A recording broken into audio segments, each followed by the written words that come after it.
오늘 함께 나눌 하나님의 말씀은 예레미야 44장 20절에서 30절 말씀입니다. 예레미야 44장 20절에서 30절 말씀입니다. 제가 봉독하겠습니다. 예레미야가 남녀 모든 무리 곧 이 말로 대답하는 모든 백성에게 일러 이르되 너희가 너희 선조와 너희 왕들과 고관들과 백성의 유다 성읍들과 예루살렘 거리에서 분향한 일을 여호와께서 기억하셨고 그의 마음에 떠오른 것이 아닌가. 여호와께서 너희 악행과 가증한 행위를 더 참을 수 없으셨으므로 너희 땅이 오늘과 같이 황폐하며 놀램과 저주거리가 되어 주민이 없게 되었나니 너희가 분향하여 여호와께 범죄하였으며 여호와의 목소리를 순종하지 아니하고 여호와의 율법과 법규와 여러 증거대로 행하지 아니하였으므로 이 재난이 오늘과 같이 너희에게 일어났느니라. 예레미야가 다시 모든 백성과 모든 여인에게 말하되 애굽 땅에서 사는 모든 유다 사람이여 여호와의 말씀을 들으라. 만군의 여호와 이스라엘의 하나님께서 이와 같이 말씀하시되 너희와 너희 아내들이 입으로 말하고 손으로 이루려 하여 이르기를 우리가 서원한 대로 반드시 이행하여 하늘의 여왕에게 분향하고 전제를 드리리라 하였은즉 너희 서원을 성취하며 너희 서원을 이행하라 하시느니라. 그러므로 애굽 땅에서 사는 모든 유다 사람이여 여호와의 말씀을 들으라. 여호와께서 말씀하시되 보라 내가 나의 큰 이름으로 맹세하였은즉 애굽 온 땅에 사는 유다 사람들의 입에서 다시는 내 이름을 부르며 주 여호와의 살아계심을 두고 맹세하노라 하는 자가 없으리라. 보라 내가 깨어있어 그들에게 재난을 내리고 복을 내리지 아니하리니 애굽 땅에 있는 유다 모든 사람이 칼과 기근에 망하여 멸절되리라. 그런즉 칼을 피한 소수의 사람이 애굽 땅에서 나와 유다 땅으로 돌아오리니 애굽 땅에 들어가서 거기에 머물러 사는 유다의 모든 남은 자가 내 말과 그들의 말 가운데서 누구의 말이 진리인지 알리라. 여호와의 말씀이니라. 내가 이곳에서 너희를 벌할 표징이 이것이라. 내가 너희에게 재난을 내리리라 한 말이 반드시 이루어질 것을 그것으로 알게 하리라. 보라 내가 유다의 시드기야 왕을 그의 원수 곧 그의 생명을 찾는 바벨론의 느부갓네살 왕의 손에 넘긴 것 같이 애굽의 바로 호브라 왕을 그의 원수들 곧 그의 생명을 찾는 자들의 손에 넘겨주리라. 여호와께서 이와 같이 말씀하셨느니라. 아멘. 저는 예레미야서 설교 준비를 하면서 하나님께서 유다 백성에게 누누이 여러 차례 하나님의 뜻을 전하시지만 그들은 계속해서 하나님의 말씀에 귀를 기울이지 않고 자신들의 생각만을 고집하는 그들의 모습이 참 답답했습니다. 왜 저럴까? 그런데 생각해 보니까 저 또한 하나님 앞에서 그러한 삶을 살아왔다는 것을 깨닫게 되었습니다. 하나님의 뜻인 줄 알면서 내 생각, 내 경험, 내가 편한 대로 행동했던 제 자신이 부끄러웠습니다. 하나님께서는 성경을 통해서 하나님께서 세우신 목사님을 통해서 누누이 주님의 뜻을 전하고 계십니다. 그러나 주님의 뜻에 내가 얼마나 순종하며 살아왔는가를 돌이킬 때 그저 부끄러울 따름입니다. 하나님은 유다 백성을 그들의 죄악에서 돌이키게 하시기 위해서 하나님의 종 선지자들을 보내주시고 말씀하시면서 그들이 돌아오기를 참고 기다려 주셨습니다. 그러나 그러한 사랑의 하나님을 유다 백성은 전혀 생각하지 않았다는 것입니다. 그들은 그들의 아버지 되시는 하나님의 마음에는 전혀 관심이 없었다는 것입니다. 우리의 자녀들이 부모님의 뜻에 순종하지 않고 자녀들 멋대로 한다고 생각한다면 부모님들의 마음은 어떠실까요? 참 힘들고 기가 막힐 것입니다. 오늘 본문에서 예레미야는 하나님의 말씀에 불순종하는 유다 백성을 향해서 하나님께서 애타는 마음으로 그들에게 하나님의 뜻, 하나님의 마음을 전하고 계시는 것을 그는 전달하고 있습니다. 22절 말씀 읽겠습니다. 여호와께서 너희 악행과 가증한 행위를 더 참을 수 없으셨으므로 너희 땅이 오늘과 같이 황폐하며 놀램과 저주거리가 되어 주민이 없게 되었나니.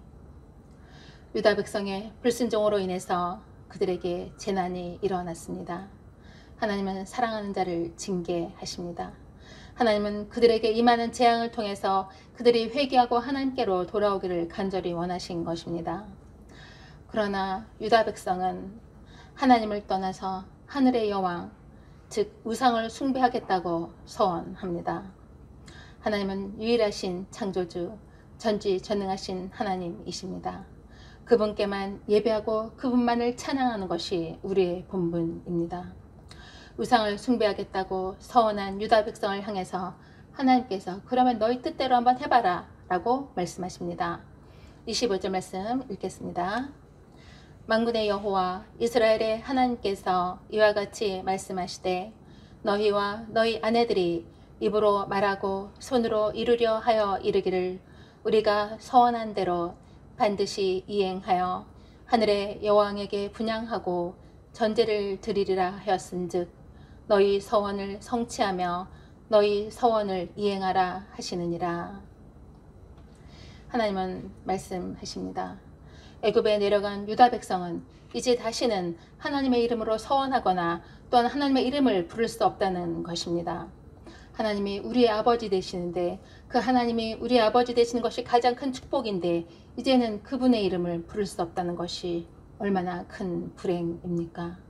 하나님은 그들에게 이제는 복이 아니라 내가 재앙을 내리고 또한 너희들을 멸절시키겠다라고 말씀하십니다. 26절, 27절 말씀 읽겠습니다. 그러므로 애굽 땅에서 사는 모든 유다 사람이여 여호와의 말씀을 들으라. 여호와께서 말씀하시되 보라 내가 나의 큰 이름으로 맹세하였은즉 애굽 온 땅에 사는 유다 사람들의 입에서 다시는 내 이름을 부르며 주 여호와의 살아계심을 두고 맹세하노라 하는 자가 없으리라.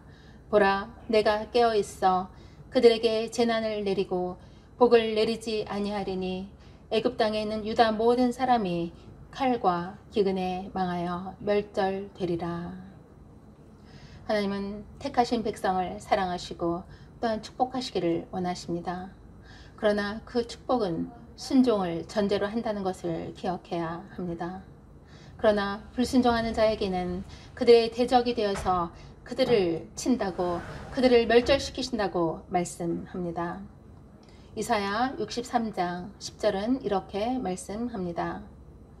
그들이 반역하여 주의 성령을 근심하게 하였으므로 그가 돌이켜 그들의 대적이 되사 친히 그들을 치셨더니.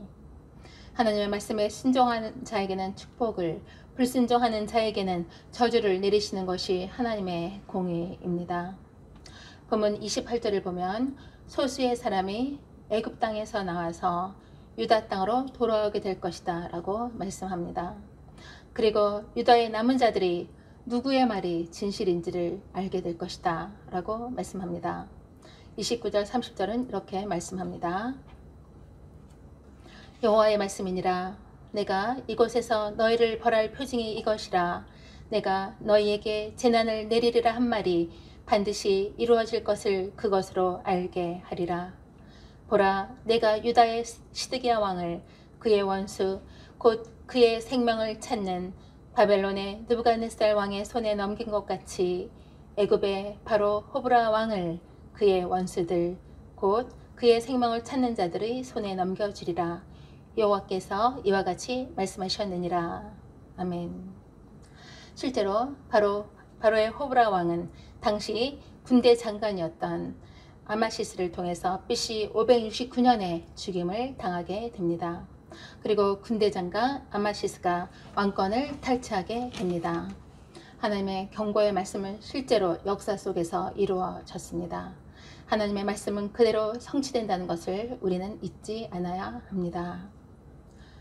유다 백성과 마찬가지로 우리 또한 멸망당하여 죽을 수밖에 없는 존재였습니다. 로마서 3장 10절은 이렇게 말씀합니다. 의인은 없나니 하나도 없다 라고 말씀합니다. 그러나 하나님은 우리를 너무 사랑하시고 우리를 죄인에서 의인으로 건져주시고자 의인이라고 불러주시고자 이 땅에 독생자 예수 그리스도를 보내주셨습니다. 예수 그리스도의 십자가는 우리를 위해서 우리를 구원하시고자 보내주신 하나님의 사랑의 확증이요 사랑의 표징이었습니다. 우리는 삶 속에서 이러한 은혜를 받았기에 날마다 구원의 감격이 넘쳐야 합니다. 예수 그리스도를 믿고 영접하는 자는 의인이라고 불러주시고 하나님의 자녀라고 불러주시는 하나님의 그 사랑을 우리는 결코 잊어서는 안 됩니다. 그렇다면 구원받은 자의 그 이후의 삶은 어떠해야 합니까? 우리를 구원해 주신 예수 그리스도의 그 사랑, 예수 그리스도의 마음, 예수 그리스도께서 3년간의 공생애를 통해서 보여주셨던 그 아름답고 따뜻한 사랑을 우리는 부족하지만 그래도 그 모습대로 살아가려고 애쓰는 그러한 삶이 되어야 합니다.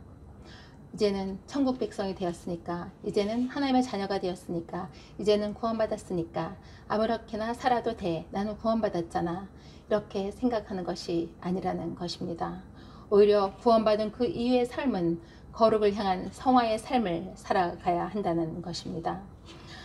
우리는 하나님의 그 모습을 통해서 하나님의 그 사랑을 이웃에게 전하는 향기로운 그리스도의 향기가로운 삶이 되어야 된다는 것입니다.